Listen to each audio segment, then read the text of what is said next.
Yaitu berdosakah Ustaz kalau kita mendoakannya cepat mati gitu Ustaz? Cepat Itu ya. mati.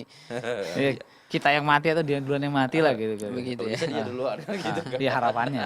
Baik, inilah memang apa namanya doa orang yang terzulim itu kan biasanya refleks begitu kan. Iya, betul, Tentu mendoakan hal-hal yang tidak baik. Dalam hal ini wallahu a'lam bishawab ya tidak mengapa karena memang terbawa ke dalam emosinya. Tapi tentu ya tadi yang kita katakan ya, Ya. bersabar itu tentu lebih baik baginya kan Iya, begitu. betul. Masalah bolehnya boleh kan begitu. Mhm. Sebatas apa namanya tidak melampaui batas tersebut dan memang tadi ya perlu kita timbulkan sifat rahmah dalam diri kita. Kita Betul. lihat bagaimana teladan kita kepada Rasulullah ya ketika beliau berdakwah ke Taif kan begitu. Mhm. Kemudian dilempari dengan bebatuan sampai kaki-kakinya berdarah bahkan sampai dua malaikat gunung ya kan mendatangi Rasulullah, kalau engkau berkenan timpakan gunung tersebut ke penduduk tersebut. Tapi Rasulullah SAW bersabar ya.